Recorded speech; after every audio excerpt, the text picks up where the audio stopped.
podcast on sci-fi, philosophy, religion, politics, gaming, and anything else taboo. Ooh. I'm Tara Smith, and I'm joined here by Ben Banasik. We are two I think I'm reading the wrong part. No, you look like yeah. So we're for the listeners at home. Tara actually has the thing in front of her this week. Every week, you guys don't see behind the scenes, but I say, "Oh, would you like to do the intro, or would you like me to?" And she's like, "No, I don't have it in front of me." This week, she had it in front of her, and it's taken. I still stuffed it up. Nah, it's all right. It's all right. So, yeah, Tara Smith, fresh from the hospital.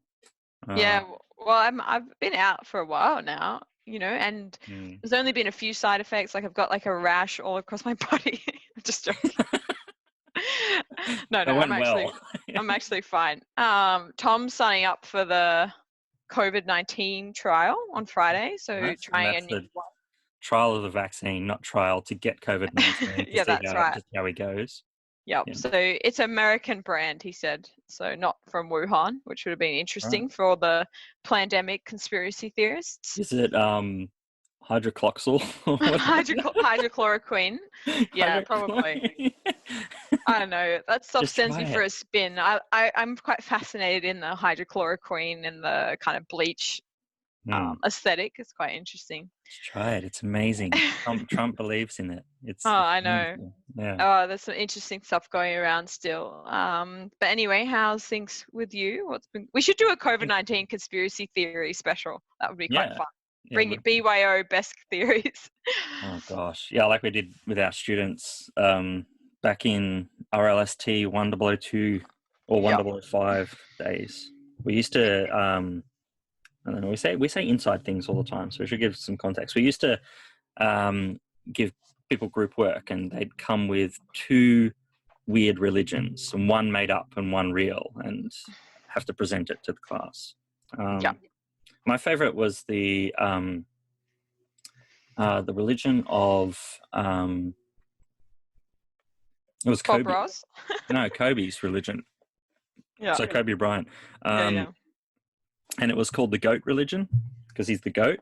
And it was presented by an American student. And she very convincingly said that she's, from this hometown and it's really small and it's this small, religious cult thing that started up. And like she actually did her own graphics and everything and, presented it on the screen. And it was just, quite awesome. And it was all just made up. Really cool. Yeah. Cool.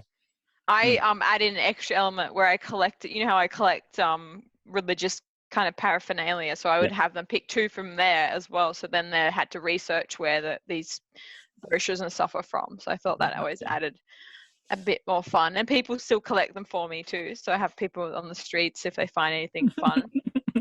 So it's pretty cool. So what's new with you since we last talked? Well, I have a confession to make. So, okay. Yeah, I'm playing Magic again.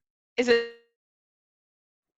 Soy is better than dairy milk? Is that the confession? No, soy will never be better than dairy milk. Soy's disgusting. It's terrible. It's not real milk as well, unless we call like real milk, like dairy milk, like it's spelled with a Y. Ben, it's MYLK. Oh, milk. Milk. It's milk. No, I've been playing Magic again. Yeah. So Magic Arena online. And I've constructed a Chandra red deck with lots of goblins and stuff. Yeah. And I've gone up ranks already. So this is not good. It's really not good. Why is it not good? You're spending all your money on cards. No, it doesn't cost you any money online because it's just free to play online. So all the cards are there. You don't actually play with physical cards. Yeah, it depends on how well you play. So I've paid for one draft to go into it, which is I think it's $10 or something. And that allowed me to do. You can play unlimited games, but unlocks more cards. And if you get more cards unlocked, then you should be winning games.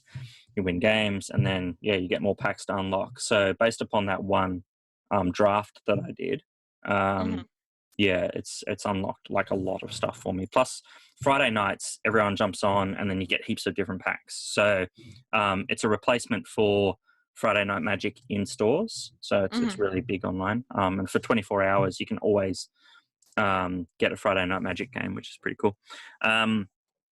Yeah, so I've been doing that, and then I've also drafted at home with Jack Jumpstart, which is a magic box. So yeah, it's not good. I'm into cards again.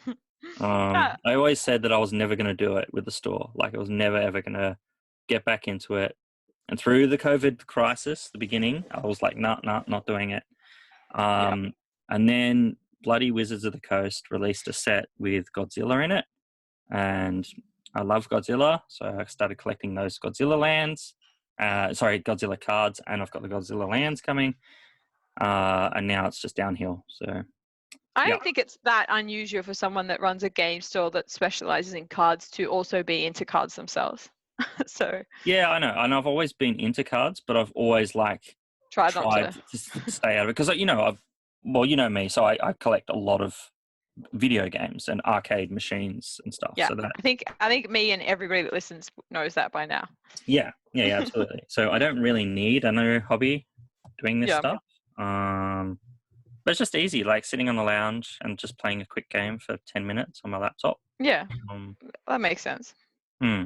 That's my justification anyway. What have you been doing? Are you getting into Yu-Gi-Oh or Pokemon? No, we haven't really been playing cards, but I've been playing Cuphead because I've got it for the Switch. For the Switch. Yeah, nice. So I had it on PC, but when I saw that it was on Switch, it's just I can set it up on the TV. It's a lot easier. Yeah. So I'm so addicted. Like, Tom doesn't really get it, but every time I'm lose, I'm like, again, and I just go again and again and again. It's so hard though, eh? It's just so addictive because you're like, next time I'll do it. Next time I'll get it. And you never do, you know. And then later, I know you've played it too, right? Yeah. Later in one of the islands, you get to like the Well of Tears or something. It tells you how many times you've died. So I haven't got to that part yet because you don't want to see it takes you such a long time. But it's I love the music and like the aesthetic of the game. So that's been kind of fun. That's cool. So I've been playing that in Animal Crossing as usual. What else? I went on a big walk on Saturday. Went up to the Blue Mountains and did a hike. That normally it should take us like an hour there, hour back, but we parked the car at the top of the main road because we didn't want it to get bogged, and then walked that part, and then we're going to walk it back. So it took like, instead of taking 2 hours, it was sort of 6 hours. Oh, jeez. And it was quite steep too. And at the end, as I was walking back, I really didn't want to do that last bit on the road. And we saw a ute parked there, and I ran to the ute. I'm like, please wait, sir. Please, can you give us a lift to the top of the hill? We don't want to do it. And the guy's like, yeah, fine, hop in. So then we got to get the ute all the way back up. So it was like, I was winning. I was so stoked. So it shaved off 2 hours. So it was awesome. Yeah, nice. Especially at the end, you're like, oh, I don't want to do it. Yeah. So that was fun. And then on Sunday, I helped my friend Ellie at the markets in Marrickville for raising money for animal rescue. But it was so sad. So she'd been growing succulents for the last like 3 months in little pots to sell, pots that she'd salvaged on the side of the road. And then she'd gotten recycled knits, which are like pouches that everyone had sewn for the bushfires, but they'd had extra. So people were donating them. And so she's wrapped the pots in it. So it was really quite pretty little pots and succulents. She had it on this table at like 7 o'clock. So we got there and she's really keen to sell them. And then this woman came with like a boisterous, like pit bull kind of dog. And the dog kept jumping. And the third time it jumped, knocked the table slid over, and every single pot slid off and smashed on the ground. Shit. It was so devastating. And she was like, the lady's just like standing there, the dog's still jumping up, and my friend's just like, leave, just like, please leave. And so, yeah, plants, like, it was devastating. So that was pretty sad, but we end up making like $2,000 something. So in the end, it was pretty good. Shit, that's pretty good. Yeah. And this will go towards our friend, or not a friend, but a guy we know who's doing colony trapping in, I can't remember what suburbs he's in, but will help desex a few cats, so that's good. Yeah, so that was pretty much all I've done really this week. I'm writing a paper on that Greek director that I like, that you've never seen any of his films, Yorgos Lanthimos, and I've been working on the PhD a bit. The cats are doing things behind you, aren't they? The cats are doing things, that they're jumping around, walking up and down the cat tree thing, which is destroyed. Hey, don't touch that. Naughty little cats. Where we've got Pitter on the wet food diet now. Oh yeah, is he gaining a bit of weight? Nah. Oh really? But he's eating it? Yeah. Yep. So I don't know. We'll have to weigh him and see in a couple of weeks, I guess, if he's gained any weight at all. Yeah. Yeah, 1 pouch a day, smashes it. Can't tell the difference. How long has he been doing it for though? A week. Yeah, if it's still not gaining any weight after a while, you might need to just take him to the vet and make sure he hasn't got anything internally. But I guess if he hasn't lost his appetite, it's like he should be okay. It's fine. He's like running around. He's happy. Sleeps well. He's yeah. Yeah. Maybe he's just thin cat. You've got one thin cat, one fat cat. It's true. Just yeah. Yeah. So, should we get into it? Yeah. Yeah. Who is Assange? Ooh, who is Julian Assange? What is WikiLeaks? And what is? So I forget who suggested this. I don't know why we suggested it. I think you suggested it because we were going to do something on Anonymous, and I think we were thinking about Anonymous because we were thinking about Scientology. Did they do some kind of? Oh yes, yeah, that's the link. Okay, yeah, because they attacked. And it's got to do with the Jesus Christians as well. With Does the it? that couple that left the Jesus Christians actually campaigned for Assange's release. Oh, interesting. Yeah, so it's got this weird crossover. Plus, it has to do with Scientology because of Anonymous and the attack on the Scientology as well. So we focused on 4 main documentaries, which is Sex, Lies, and Julian Assange from 2012. WikiLeaks, We Steal Secrets for 2013, which is a film directed by Assange as well, which is interesting. He didn't direct Sex, Lies, and Julian Assange, which would have been disappointing. I think an attack film on Assange, directed by Assange, would be amazing. Then there's Mediastan, 2019, and Julian Assange. Benn, Assange had nothing to do with We Steal Secrets, so he didn't participate in the production. Was it Mediastan that he? Yeah. Okay, yeah, the other way. Okay, cool. Mediastan he directed, and then Hero or Villain, 2019, which I think is a Four Corners. Yeah. So is Sex, Lies, and Julian Assange. So the first and the last one we watched are both Four Corners. Yeah, but they didn't really advertise that because we saw them on Amazon Prime. Yeah. Yeah. But then you're watching it and you're like, hang on a second, it's Australians talking here.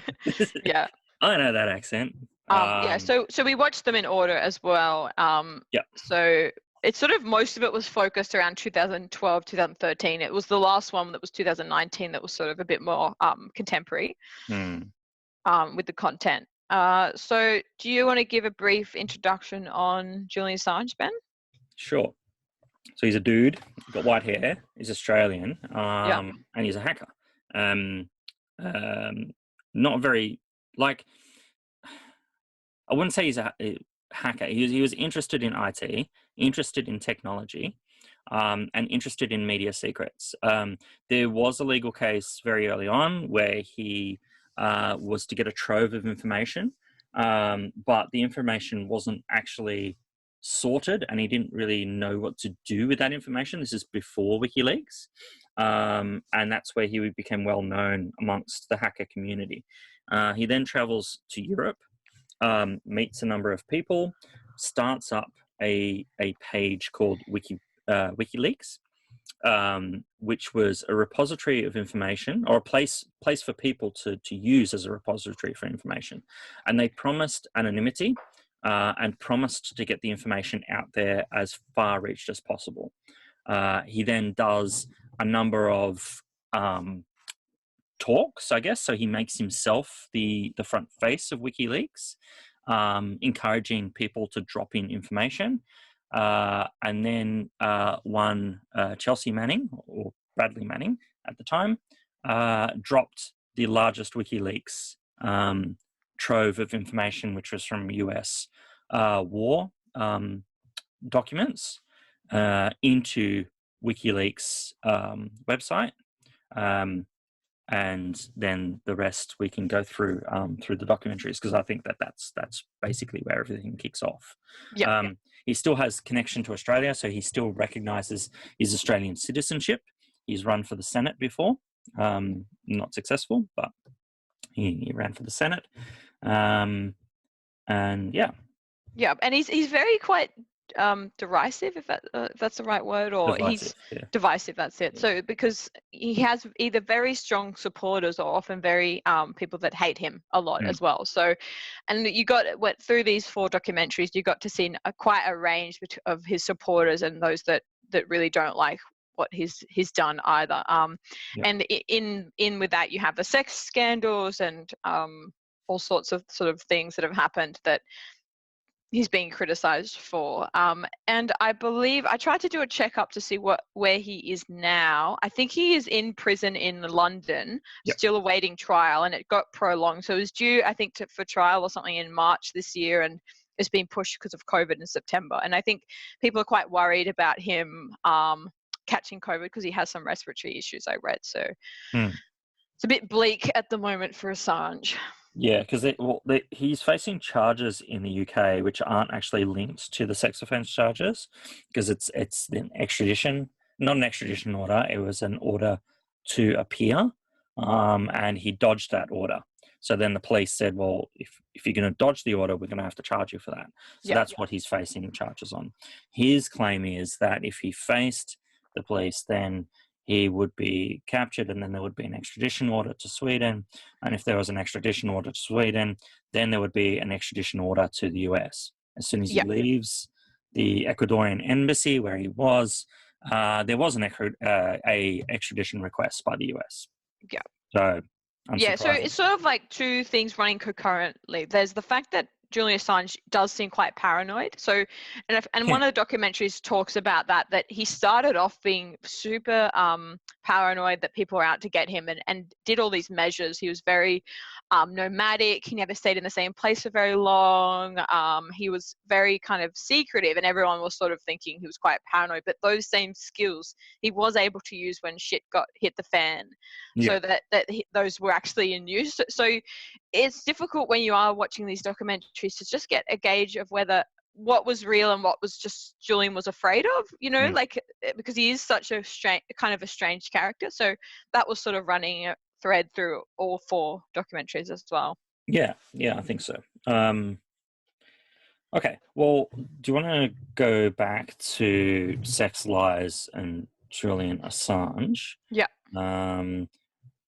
Maybe actually before we do that, I'm not sure how much Manning's going to come up afterwards, but did you watch much extra stuff on Manning at all? I had seen a long time ago a documentary about, I can't remember what it was, but about Chelsea Manning. So I had seen a little bit on that, and I think it was, which one went through all the conversations between her and that other hacker? I think it was maybe the second one, goes quite deeply into the conversations that they had. But throughout the whole thing, I just feel really sorry for her, because I do believe that she had a lot more to lose than Julian. I think that what I don't like about how these videos are portrayed is that she's sort of her stories gotten a bit lost because it's become the Julian show. And it's like, well, she was tortured. Do you know what I mean? Like, she has gone through a lot of shit, and yet Julian's the hero of the story by just providing a space to upload all those documents, whereas she actually snuck those documents out of the military base. So I guess that's part of the thing that bothered me a lot, was just that it seems like her story is being forgotten a bit. I think so, yeah. So Manning, born Bradley Manning, was serving in the US military, IT buff, was in charge of, well, actually not in charge, but worked with getting data and information from the Middle East for the US. And because of that data and having a source of that information, was able actually to log into all of the servers and get private correspondence and intel reports between different parties.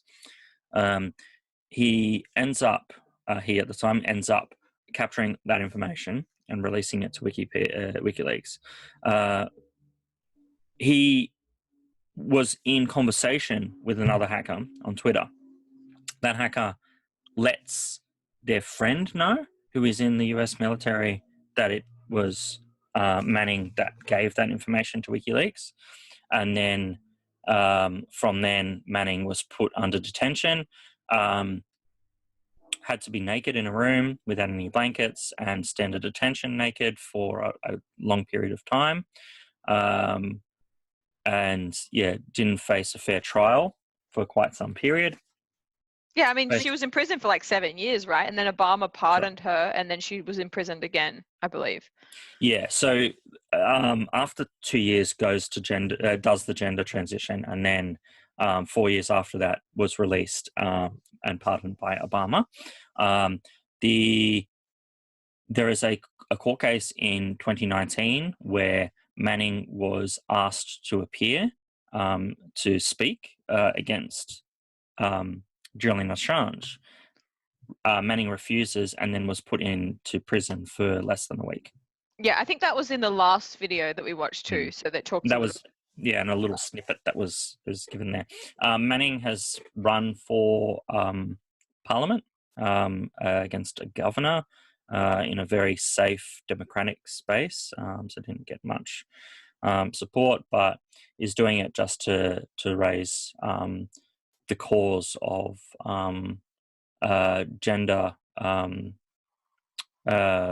transitions, people and their rights, and now makes money speaking and going to different universities and speaking about that experience. Not so much the experience of stealing information, but is still interested in IT and data.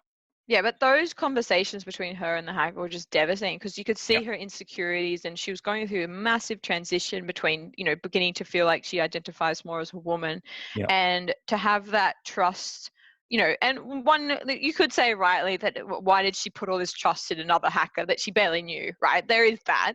So I'm not saying that it's, all the hacker's fault, but that was still like, she was, so trusting, and it was so horrible that he dobbed her in, essentially, and later in the last video, I think you see him being interviewed and he's crying. He's like, "Oh, I really regret it," and blah blah blah. I'm like, yeah, cry me a river. I don't have a lot of sympathy for that guy, man. Like, not at all. Yeah, I agree. Well, he's on the talking circuit as well and talks about, what's that period, and it's pretty grotesque. Like, I don't see the reason why he did what he did. I don't get it. Because he wasn't fundamentally against the information that was stolen. So then why give up someone who did it? I don't get it. I think he says it was like national pride or something. I just thought, like, if it was me, I think in the same situation, I would maybe advise them not to do it or to seek some other one, sort of approval, but I would see it as a non-action. Like, I wouldn't see it was my duty to dob them in. I mean, I guess maybe he was worried about being an associate or something. I don't know. But it's very sad. It is very sad. And I agree. Those conversations were very raw. And the fact that they're out there in the world, it's pretty heartbreaking. And also, one of the things she says in one of the documentaries is that one of the things she hates the most is seeing pictures of herself plastered everywhere as a boy, because that didn't represent her identity anymore. That was like a major thing too. So it just, it seems shit, but I agree with you. She didn't seem to be resentful at all towards Julian Assange or WikiLeaks. So it seems like that, because I think she went in that interview, they asked her, like, what do you think about, do you blame Julian Assange or something like that? And she said no. So, it's quite separate. So I guess going through the documentaries, the first one that we watched was the Four Corners report from 2012, and it focused the most on the sex scandals from memory. So it focused a lot of what happened in Sweden. So I'm going to do a bad job recounting it. But essentially, while Assange was in Sweden, he was staying with I can't remember do you know the women's name? There's two women. No, but they've been removed from everywhere as well. So we probably shouldn't say things because it's pending legal things. We'll just say that there were some women which had some issues around whether it was not necessarily fully consensual, but whether condoms and things were being used or something. Whether a condom was broken during sex. Yep, exactly. Okay. It's hard not to go into the details. Well, no, we can go through the details, but you can't say the names. I think that's the issue. Yeah. Right, he's staying with a woman and then goes to sleep with another woman. Yeah. Both consensual. There's no problem with that. Swedish law requires a condom to be used if it is requested. And it was requested. The problem was it was broken. Yeah. So one of the women wants Assange to have a HIV test, or an STD test rather. And Assange refuses, says that there's no point going through the police for something like that. It's ridiculous. And then is detained, released, and then promises to come back if requested by the police. Yeah, and then he leaves the country, but under the understanding that if they did ask him to come back, he would. But then it becomes later that he feels that it's a trap, essentially, that if he goes to Sweden, that they're in the pockets of America and they will send him extradite him from there to America. Yeah. But the women when they're being interviewed, they seem to be quite reasonable. They just want to kind of sort out the thing. And I don't even think they wanted to press charges, but the police took it on themselves to press charges anyway. So it definitely seemed to be some sort of dodgy stuff going there. But what I did not like, whether it was, because it seemed all a bit murky, was that Julian tried to really disconnect from the women and say, I think deny it, that he didn't know them and all this sort of stuff, which to me just seemed like a total, and he didn't stand up for them either. And they've got seriously bullied and harassed online by Wikileaks supporters. So that's one of the issues I had, is that he didn't stand up for them at all. He didn't say, look, please leave these women alone. This is a private matter, blah, blah, blah. So that was one thing I really didn't like. And then the other was that he didn't separate the court case with WikiLeaks enough, and I think that's that critique is thrown in some of these documentaries, is that he, by kind of being the front of WikiLeaks and taking on that persona, he also then, it's confusing whether the funds that were raised for WikiLeaks were used for his court cases, where that separation was, and I didn't really like that either. Like, it should have been a private matter, that WikiLeaks as a business or whatever it is, organization, should have been kept really separate, I think. So that's one of the things I didn't like about that. But regardless, it seemed like there was something threatening going on by the Swedish government, or by that there was some element there that I don't think those women were honey traps or anything like absurd like that. But I do think that the way the police react so quickly and some of the circumstances are a bit suspicious around it. Yep. Yeah, agree. Absolutely agree. And I think that that's the crux of the whole thing, that the personality of Assange here is so large, which is why, we're focusing this episode, I think, particularly on Assange rather than WikiLeaks, because you could talk about WikiLeaks a lot and then end up talking about Assange anyway.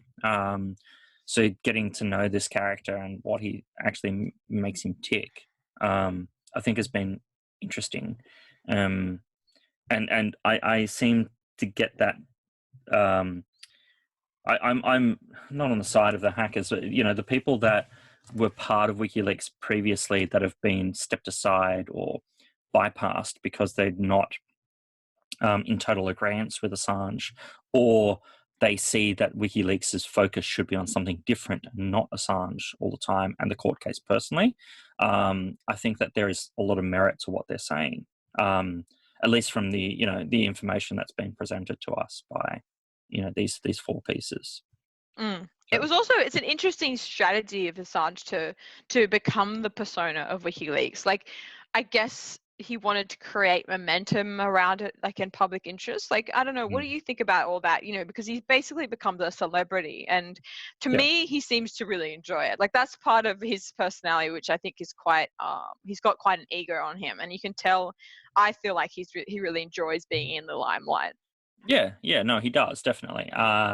And I think that shows with how, he calls media conferences, and his organization is really, really small in the beginning, but he's appearing like it's this large thing. He goes on the talking circuits before the Manning drop, so before the largest WikiLeaks leak. And he's acting like it's this large thing and calling for people to give them the documents. So he's doing this and appearing like a celebrity at that point, and that nomadic aspect and being quite hidden. It shows an element of narcissism that I think is evident now with how he's put WikiLeaks through this process of being really the Julian Assange show. Totally. But I think if I think back on Julian Assange in general, I think about WikiLeaks. I think the project in itself begun as quite a really important and really great tool for allowing people a safe space to give out information that is really important. And then to me, it kind of goes on like a downward trajectory from the beginning. So starts off really noble aspirations of getting information out there, and then just slowly descends and descends in quality. Yes and no. So I think I agree with the Guardian journalists really on a lot of this. So Guardian has given a lot of space to WikiLeaks in the past. And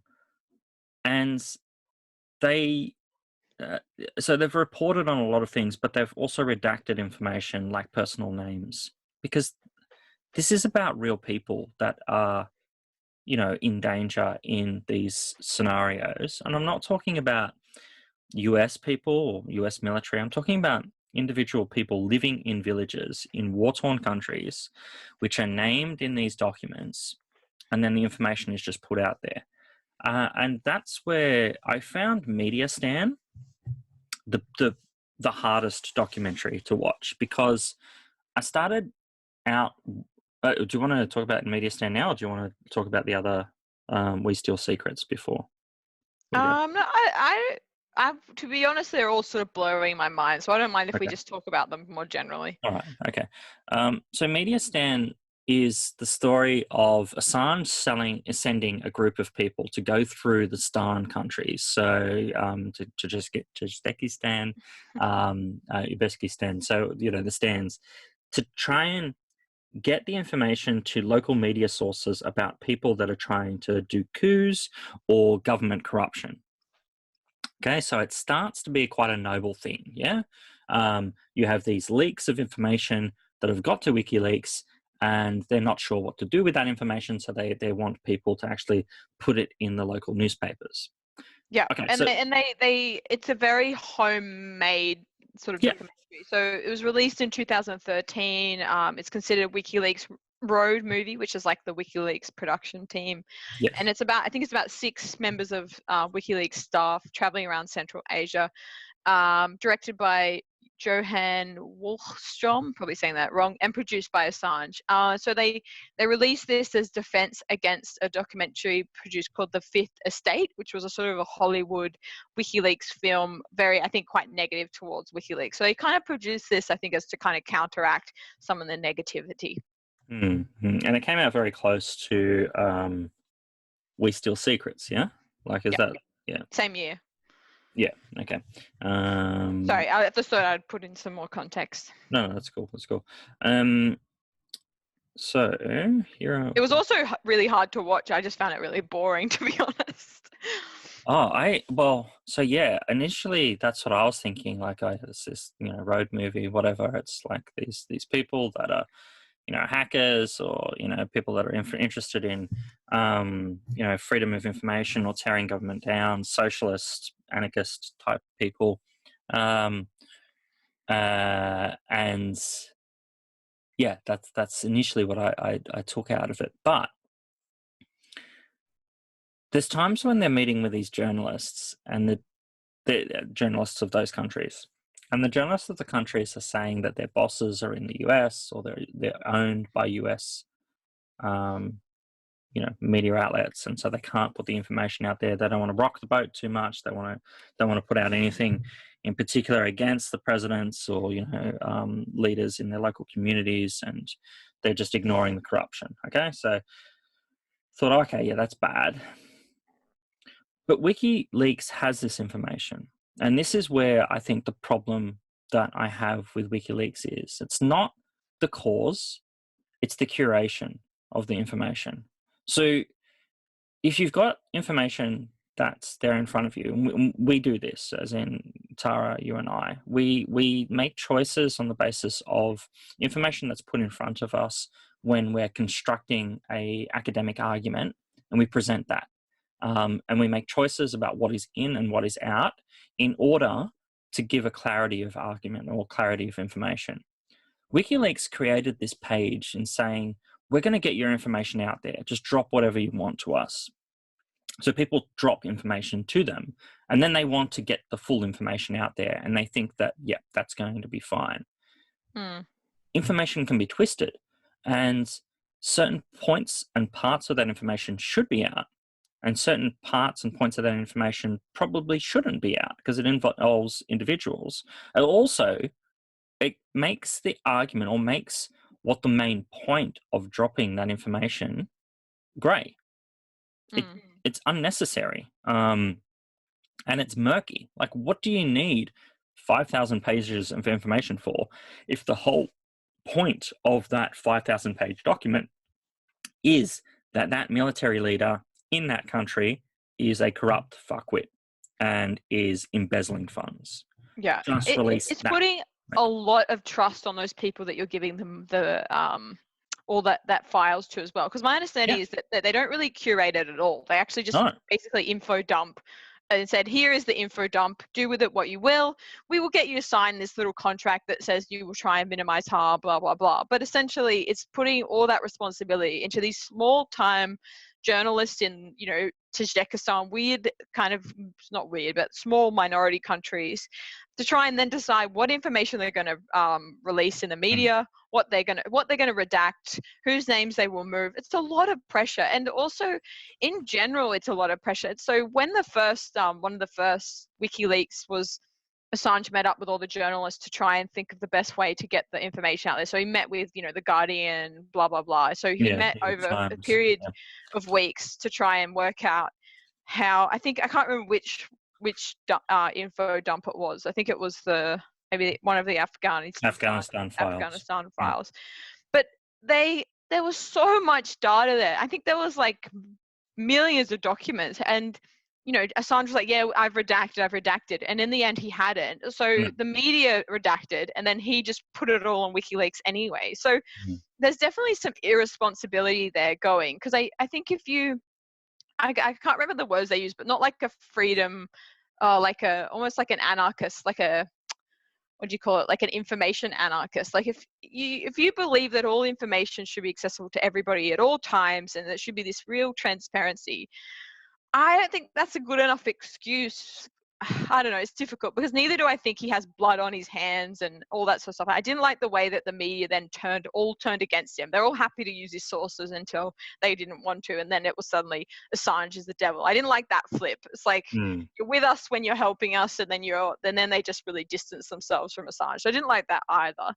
I guess what I'm trying to say, though, is that I agree that there should have been more responsibility with the information. I do not believe necessarily that all information should be accessible to everybody. There are some reasons that are good that this information is kept from the public. Yeah, I agree. And I think that individuals' lives who are innocent is a reason for that. Because saying, like doing an information drop of someone who is corrupt assumes that then the public can act against that person. In reality, those people are still there. Yeah. So what happens with that information? It's then used against people who did the leak, or it is used to get people that are mentioned in those documents, and people have died over this information. Yeah. Getting a journalist to sign a bit of paper saying that they're going to redact does not forego your right and responsibility that you've taken on by getting the information. Yeah. The information has been given to WikiLeaks because they promised to get that information out there, to make sure that it's going to be heard, wide, which means that there is a requirement for curation there, and it's a lot of work to be taken on. So yeah, it's so much responsibility, Ben. And I guess what I do like is at least they're reaching out to people in those countries for cables and diplomatic cables that would affect those countries. So to me, that kind of makes sense. Like, it would be worse if you were just releasing it all from America and it's affecting, like, I hope that the journalist in Kazakhstan would know what information should be kept kept to oneself and what information should be shared. But it's a lot of responsibility. You're essentially playing, like, that role that person has to decide what should be kept and what shouldn't. It's a lot of responsibility, and I don't know what I think about it all. But I'm not yeah. on the side of Hillary Clinton saying that it's completely wrong what's happened. I just think that there should be more effort for the curation of the information, and that right and responsibility falls on the leadership of WikiLeaks, who made that promise that information is going to be put into the right hands. And it hasn't. It wasn't. No, and also I think they just outright lied that what's the point of spending the time with all these media places to try and get them to help you to redact certain things and then just submitting it all on WikiLeaks, months later? What's the point of that? Yeah, that's right. But I don't know. I guess in their minds, they think that all media, like, all information should be accessible to everybody. Is that, like, the idea? It's quite a, not unusual, but quite extreme view of information. And it's a little bit, two-faced for them to do that, because they say that, yes, but they don't release information about their own whereabouts and their own actions. And they say that, and Assange does this by saying that he is in danger because of the US due to this. Can you not see that he's put people in danger by the release of information? Not US people, but individuals in those countries. That's not right. Yeah, it's also funny when he says WikiLeaks has a principle of whatever he says, like harm minimization, and then it goes to the next, like the Guardian report or whatever, and he's like, they never had anything like that. Like it was just a lie. And what's that other quote he has? Something the way he says he never said it, but it was to do with that he thought the Afghanistani people that gave intel to soldiers just sort of almost deserved to be killed if they were a traitor. Which is pretty extreme. And I don't know. And I also do not like the way that WikiLeaks seems to manipulate the election either in the most recent one we watched. Because so this is the US election from Hillary Clinton and Trump. Yeah, that was quite disturbing too. Just the way that it was drip fed, like.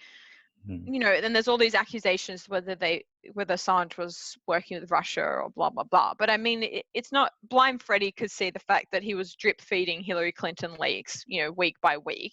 He was trying to harm the election. You know what I mean? Well, he outwardly said that it'd be better to have a Republican in the House rather than a Democrat, particularly Hillary Clinton, because she's a autocrat. Which, fair enough. I don't like Clinton. I don't know, I'm a Bernie guy, so really, really don't like Clinton. I didn't like what she stood for. And yes, she's an autocrat. Doesn't mean that Trump's any better. No. It's just not. But there's more going on in that election. That last documentary, I think, in saying that the Democrats, carrying the Democrats' lines that, it was WikiLeaks, that's why we lost the election. They're looking for an excuse as to why Hillary Clinton lost that election. She lost the election because she lost the Rust Belt, because people had lost their jobs, have been paying for private healthcare, for generations. have been Democrat safe states for quite a number of years, and they are peddled the same line.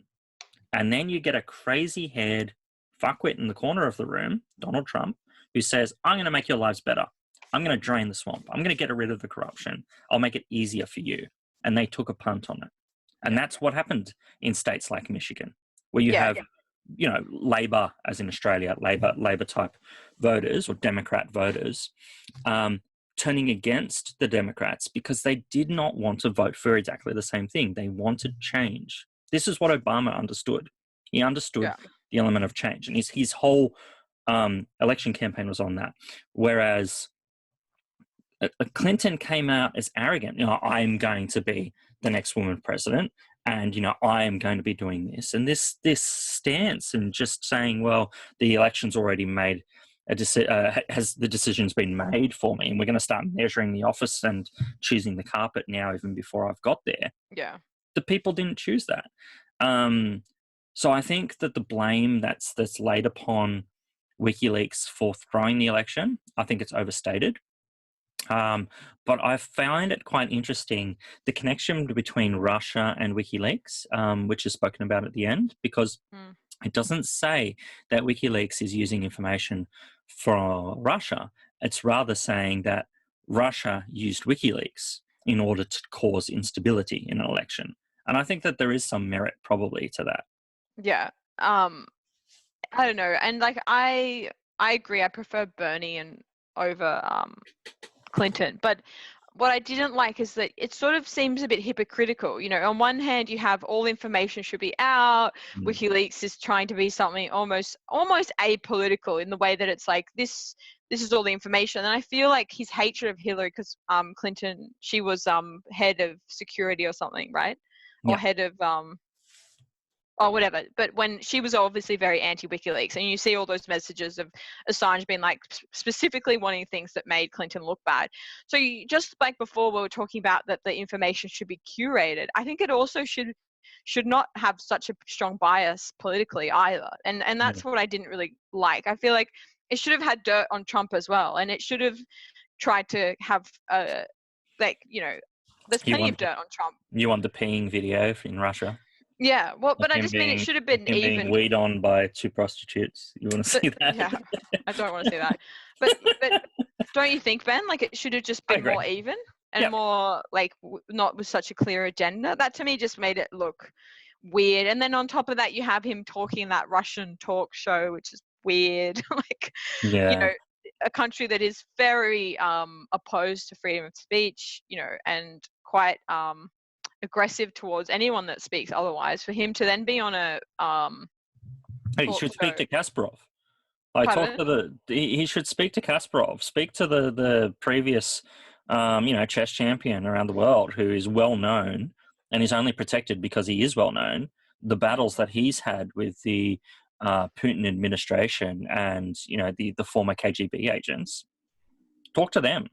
Like that shows you what type of country you're dealing with here, and you're you know, willingly taking on the information. Now, I think Russia does some good, absolutely, but I don't think that that's the shining light of freedom of information around the world.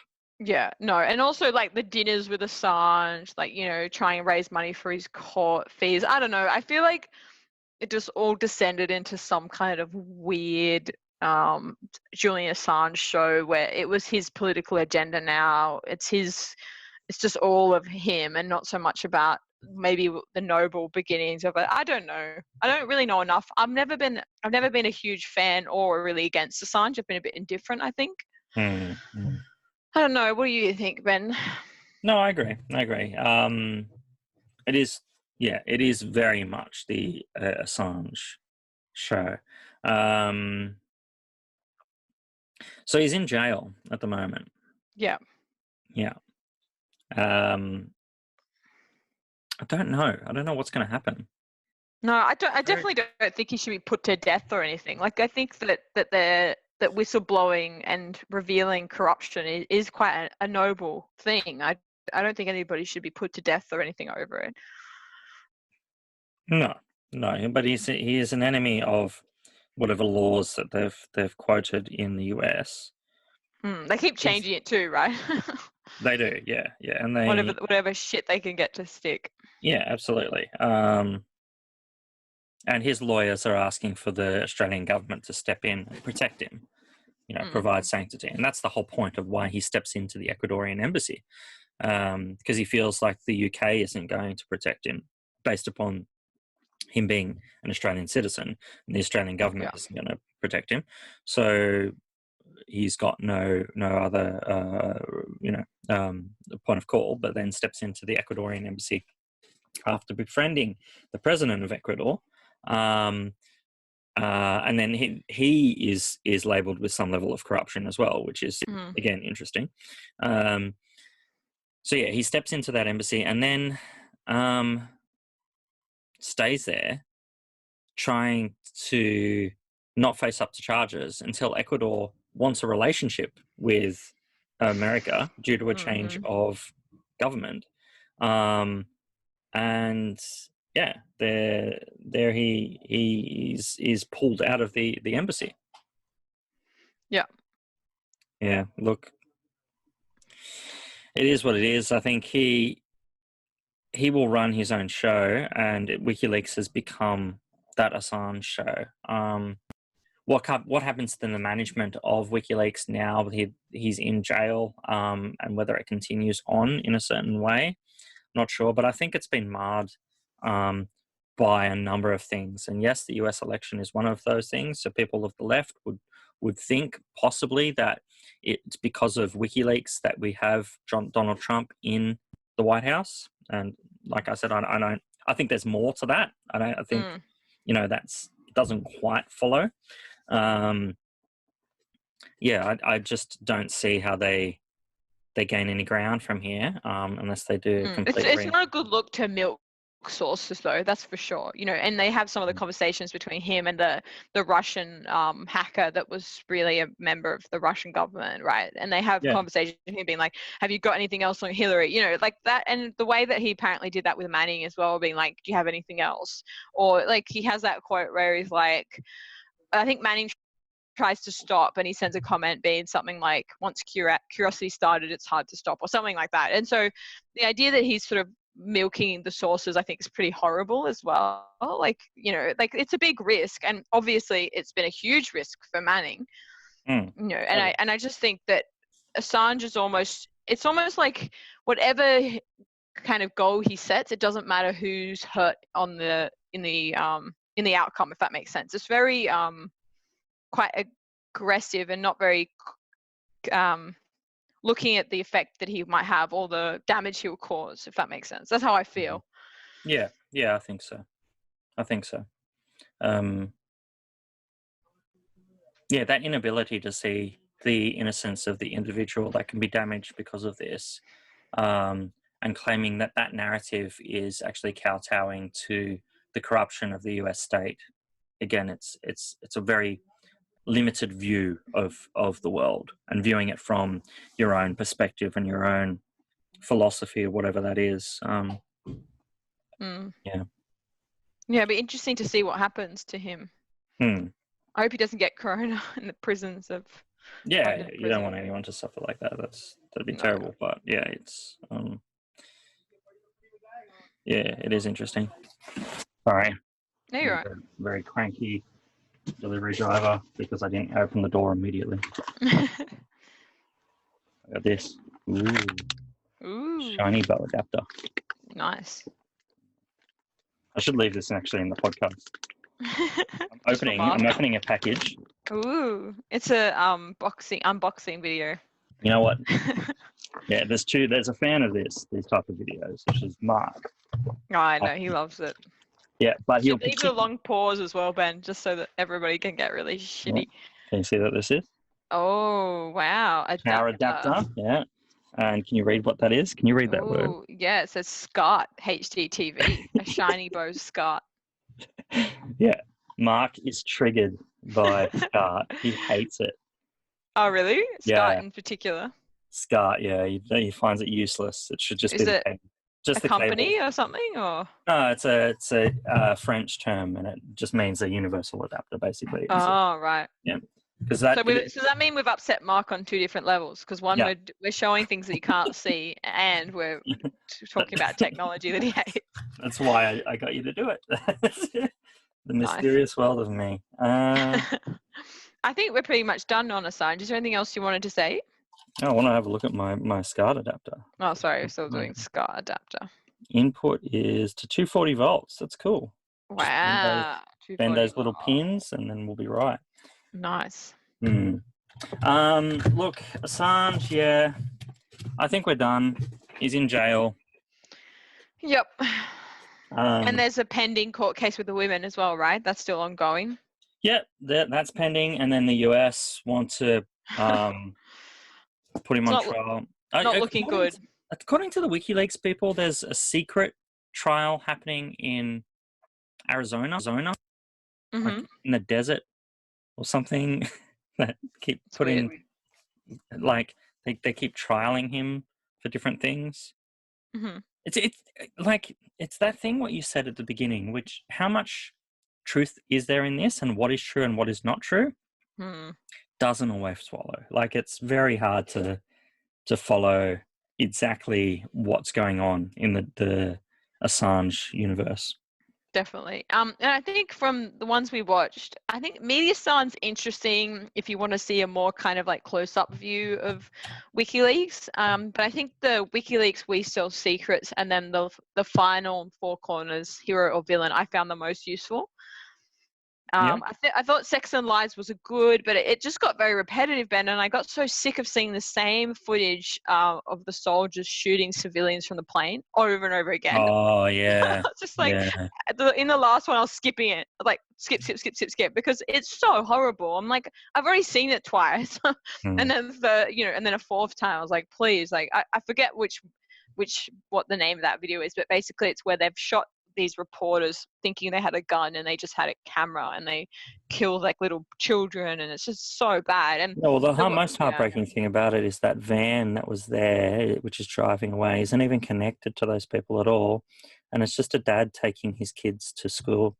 Yeah, it's awful. And you can see the soldiers too being like, yeah, quick, get him, like being all like it's some kind of video game. And it's just horrible. And what I don't like either, Ben, is that when these have been released, as soon as it became Julian Assange show and let's go after Julian Assange, all those videos, it's like they just got forgotten. It's like it didn't shake up the military. It didn't shake up the army. No one really lost their jobs. It just went business as usual. And it was really smart actually for America to do that, because it ended up saying the blood's on your hands, Julian, even though they've done that. And I'm not saying that Julian was completely blameless, but I mean they've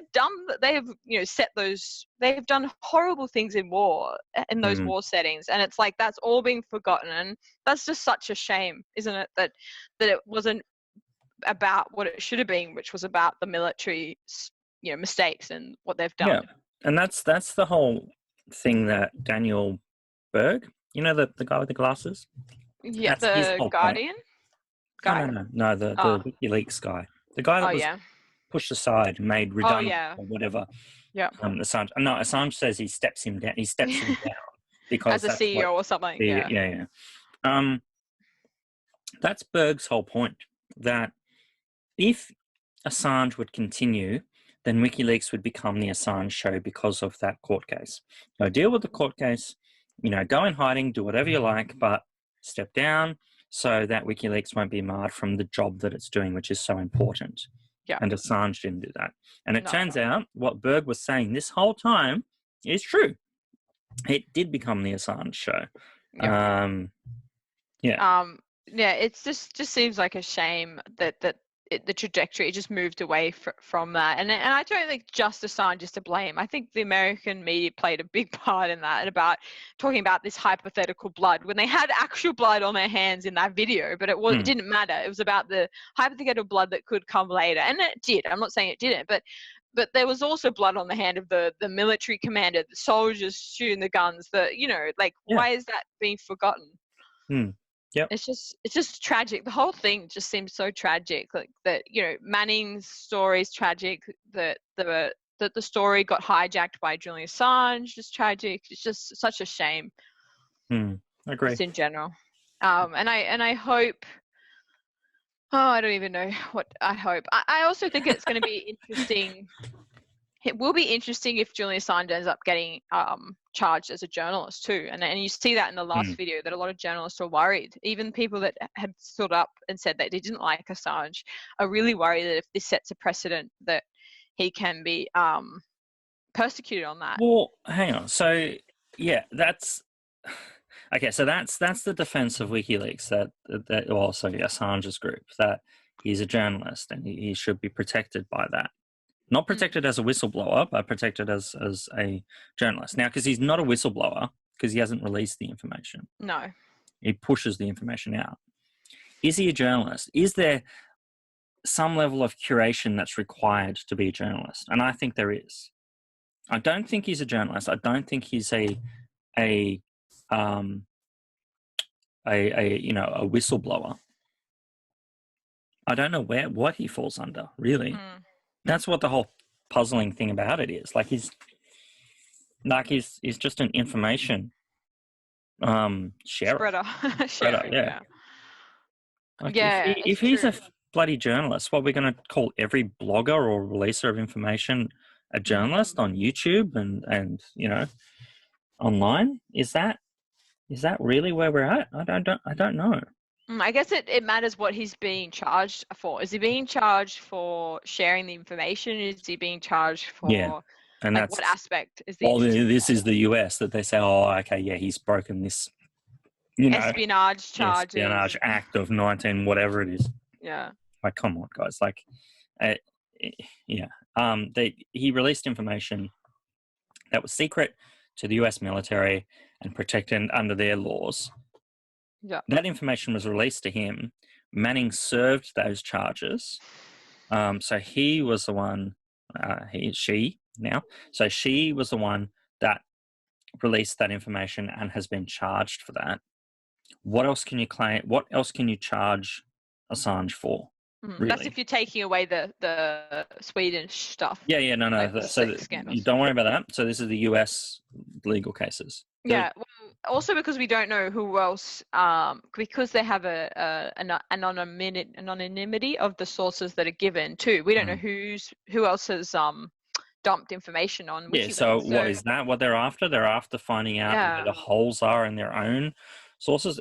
I think it's true. It's not much to go from, but they just hate him so much that they're throwing everything they can. You can't run an organization like that. You can't run a country like that, assuming that you can find out what everyone is thinking all the time.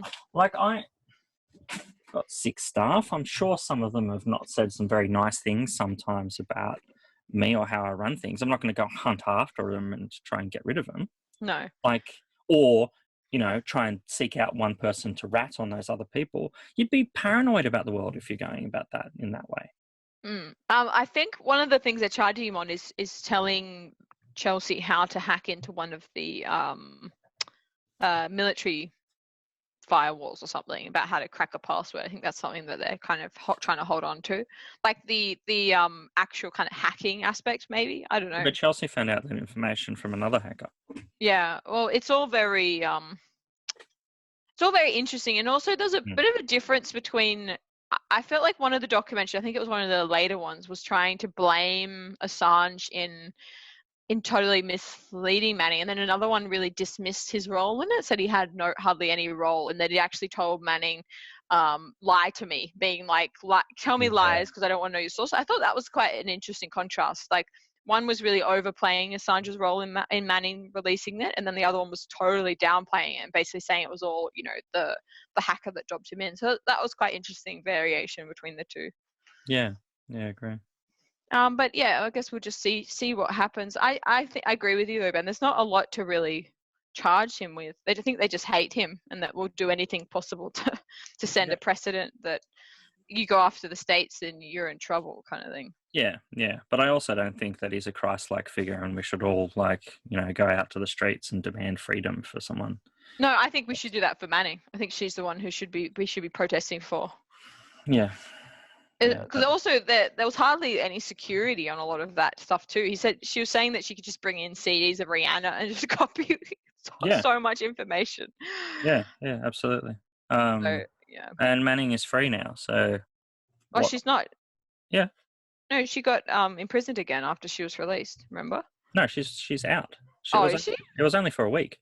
Oh, really? Yeah.